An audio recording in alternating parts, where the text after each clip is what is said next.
The sound of the recorder echoed faintly in the cold room, a metallic hum that seemed to fill every corner of the space. A fluorescent light hung over the metal table, casting harsh shadows across the pale face of the boy seated before the two agents. Ethan was only 17, yet his eyes carried a restlessness far beyond his age. His hands trembled slightly on the cold surface, and he avoided Carter's gaze, whose firm and relentless expression left no room for lies. Beside him, Miller watched calmly, notebook in hand, almost as if he could see through Ethan's silence. File 472B, subject, Ethan Ward. Date, October 17th, time, 8:46 p.m. Agents present, Carter and Miller. Ethan, do you understand why you're here? Carter's voice was sharp, cutting, almost reverberating against the walls. Ethan swallowed hard, his throat tight. No, sir. I really don't, he answered hesitantly, almost whispering. Something invisible hovered in the room, a palpable tension that made every word feel heavier than usual.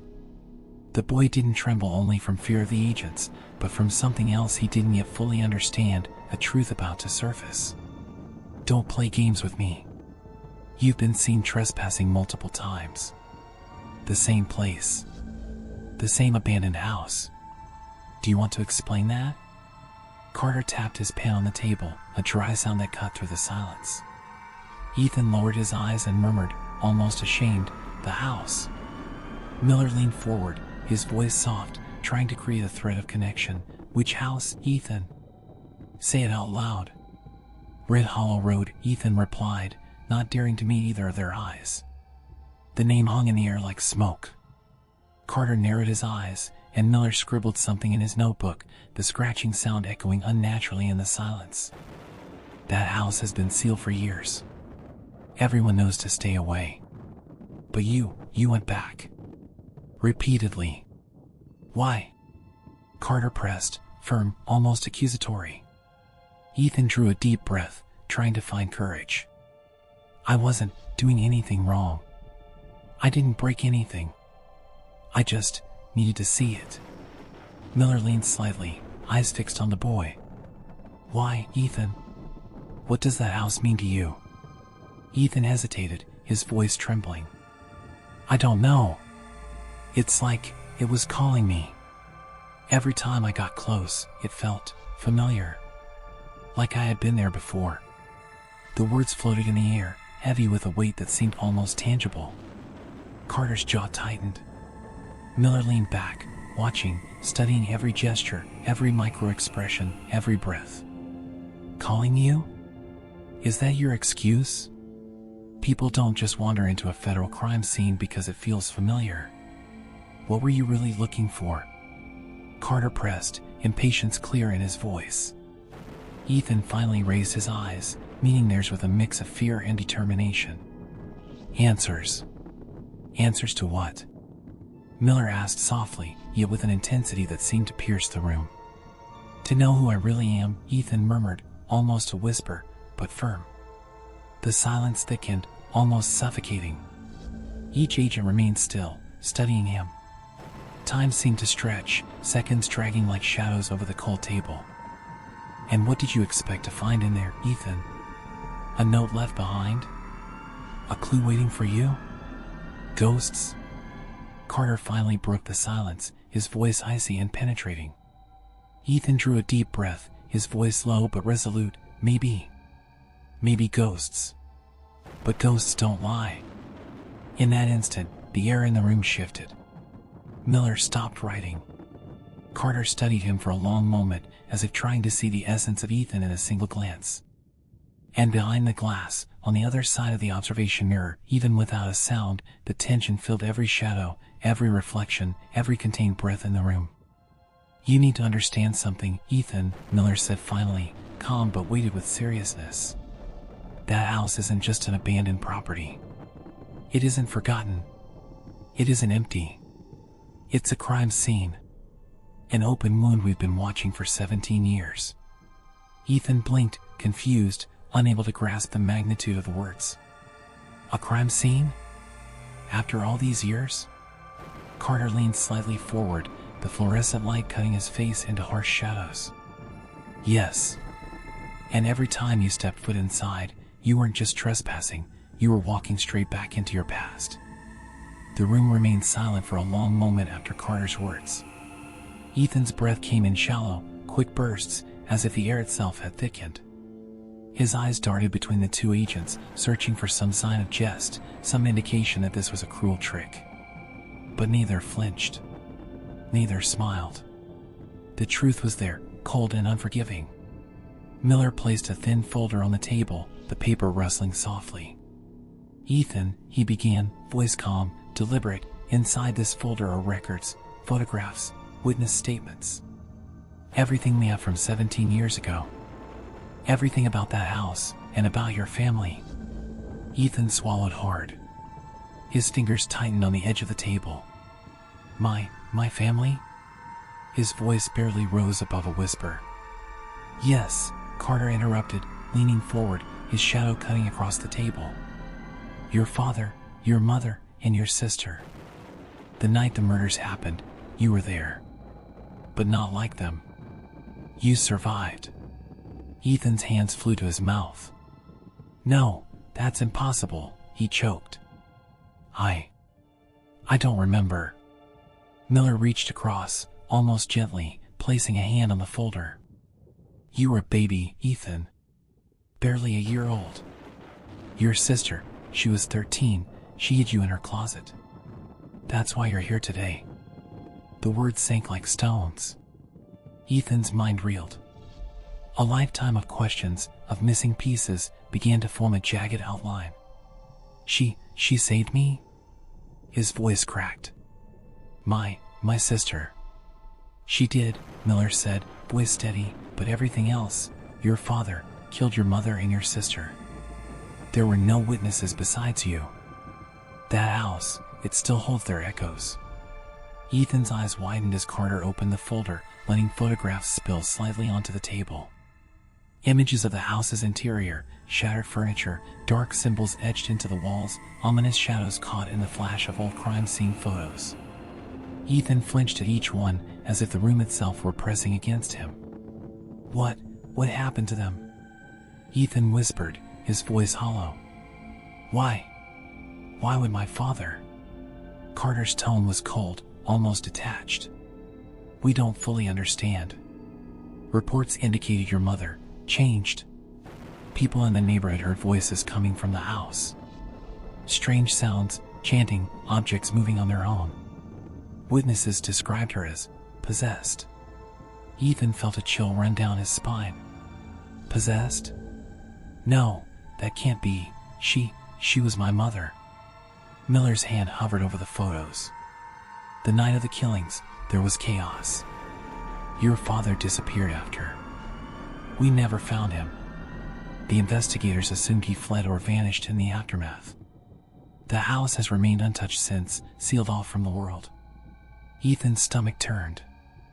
I have been visiting that house," he admitted, voice barely audible. "I didn't know why. I felt drawn there. Like something was waiting for me." Carter's gaze sharpened. "You've been seeking the past.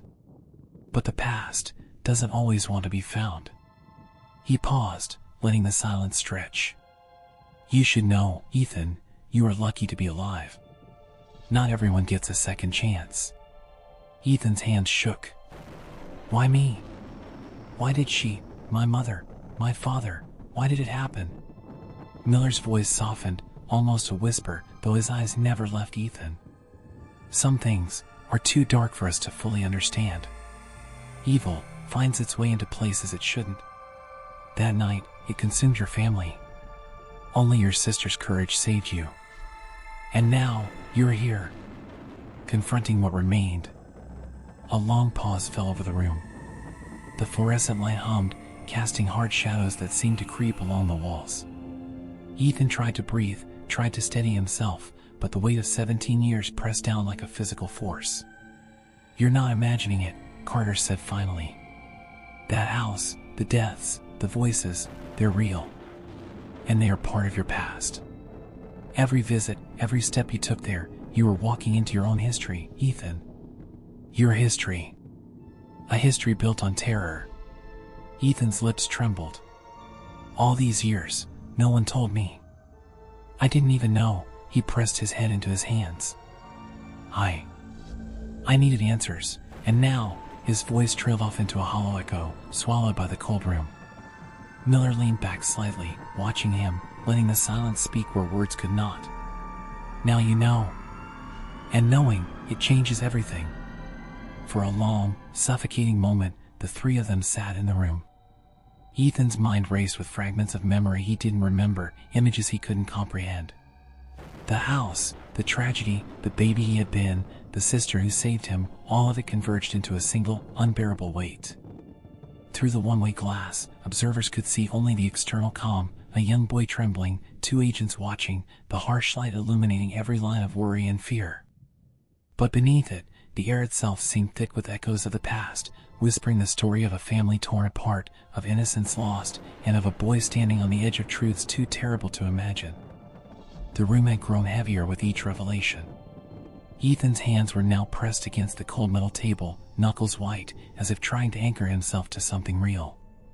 His mind spun with images he did not remember but somehow felt he should: a house, shadows, symbols carved into wood, the suffocating presence of voices no one else could hear. Carter leaned forward, his face partially obscured by shadow, voice cutting sharply through the tension. "Do you understand what happened that night, Ethan?" Ethan shook his head slightly, lips trembling. "No. I only know what you've told me. That my father, my mother, my sister, it's all just too much." Miller's eyes never left him. Too much to process, yes. But not too much to know. The house wasn't just the site of a murder. It was something else. Something that wasn't meant to exist in the world of the living. Ethan's heart thudded violently. Something else? What do you mean? Carter picked up one of the photographs from the folder, sliding it across the table. Symbols. Dark carvings. Objects moved without explanation. Neighbors heard voices. Shadows that weren't cast by anyone. Your mother, she changed. The night your father killed them, she was not herself. Ethan's mouth opened but no sound came out. His mind reached desperately for comprehension. Possessed by what? Miller's hand hovered over the folder. We don't know. Only that what took hold of her was powerful. And it left destruction behind. Your father, he vanished. Some say he fled. Others say he was consumed, just like your mother. The words fell into the room like heavy stones. Ethan's chest tightened.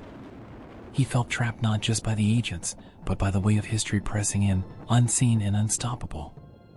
I've been going back, he admitted, voice low. I couldn't. I needed to see it, to understand. Carter's eyes narrowed. Every step you took there, Ethan, you were retracing a nightmare. And nightmares, once lived, never let go.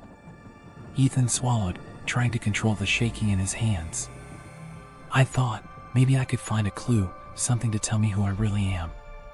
But every time I go, it feels alive. Watching me. Waiting. Miller nodded slowly. That is the truth of the house. It waits. It remembers. And it remembers you. Ethan's head dropped into his hands. I didn't know. I didn't realize. Carter leaned back, voice quieter now, almost contemplative. You are not imagining it, Ethan.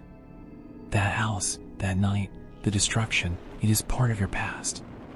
And now, you carry it with you. Every choice, every fear, every thought you've had about yourself has led you here. Facing the echoes of what your family endured. Miller's voice softened, almost a whisper, and the thing to understand is that those echoes don't stay silent forever. They reach for those who survived. They reach for you. Ethan lifted his head, eyes wide and glassy. I survived. But they didn't. Carter's gaze remained piercing. Yes. You survived because someone loved you enough to hide you. Your sister. But everything else, all the terror, all the darkness, it was left behind. Waiting. And now, you are here, confronted with it all. Alone, except for us and the ghosts. The hum of the fluorescent light seemed louder now, vibrating in Ethan's skull. Every shadow in the room felt alive, twisting, bending toward him. His breaths came fast, shallow, almost involuntary. And yet, Miller said softly, even knowing the truth, even seeing it in black and white, you are here. You came willingly. You faced it. That takes a kind of courage most people will never know. Ethan whispered, almost to himself, I have to understand everything. Even the part that scares me the most. Carter's voice was cold, but carrying an edge of warning, and that is what you will get, Ethan. Understanding. But understanding does not erase fear. It does not erase what happened, or what it means for you. The past is a weight that bends even the strongest of us. And the past you face is particularly heavy. The three of them remained motionless, the room thick with tension, as if the air itself were watching, pressing against Ethan, reminding him of all he could never undo.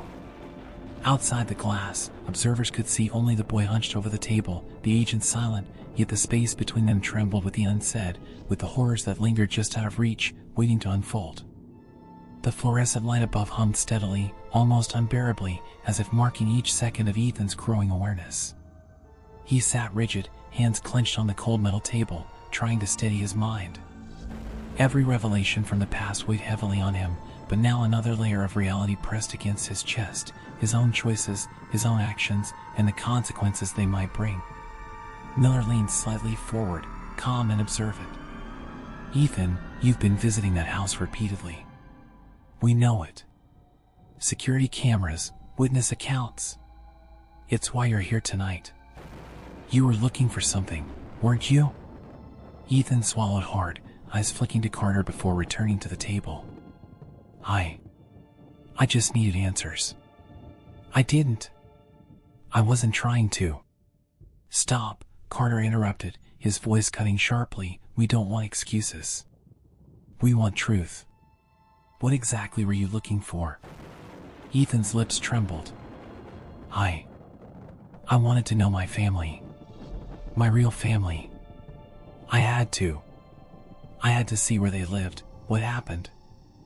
I needed to understand who I really am. Miller's eyes softened slightly, but the intensity never left his gaze. And did you find anything? Ethan's voice dropped to a whisper. I found records.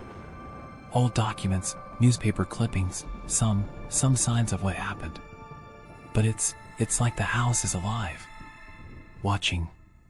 Waiting. Every time I went back. I felt it. Carter's jaw tightened. You felt it because you were touching history, Ethan.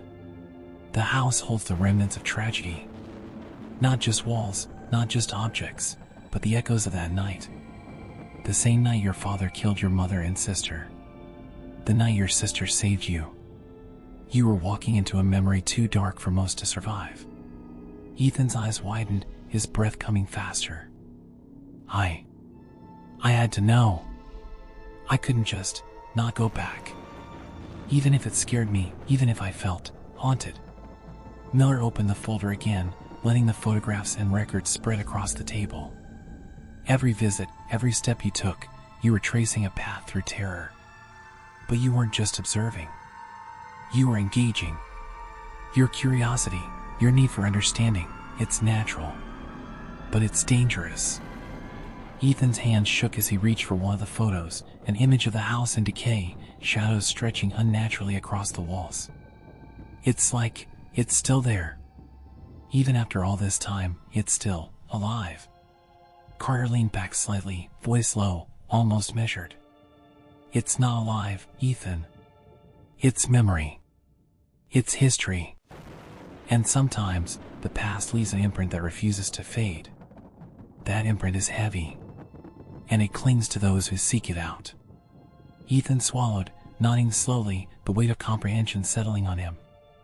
So, all those nights, all the times I went back, it wasn't just curiosity. I was confronting my family, confronting what they went through, what I survived. Miller's tone softened, almost a whisper. Yes. And that's the point. You can't undo the past. You can't erase what happened. But by facing it, by seeking the truth, you're acknowledging it, and that's something many never get the chance to do. Carter's voice, cold and steady, broke through the tension once more. Understand this, Ethan. The house is sealed. The crimes are closed. But you've reopened the doors. And now you know too much. Knowledge has a price. Ethan's gaze dropped to his hands, trembling. I just wanted answers. To know who I am. To understand what happened. Miller leaned back, watching him closely. And now you do. Partially. Enough to carry the weight. Enough to see the danger and curiosity. The truth is not comforting. It never is. But you've taken the first step toward understanding, and that is all anyone can ask of you. The room fell into a heavy silence, broken only by the hum of the fluorescent light and the distant echo of the recorder's tape. Ethan's mind spun with the convergence of past and present. He had seen shadows of a life he never lived, walked through the remnants of terror, and now carried the imprint of it in his very bones.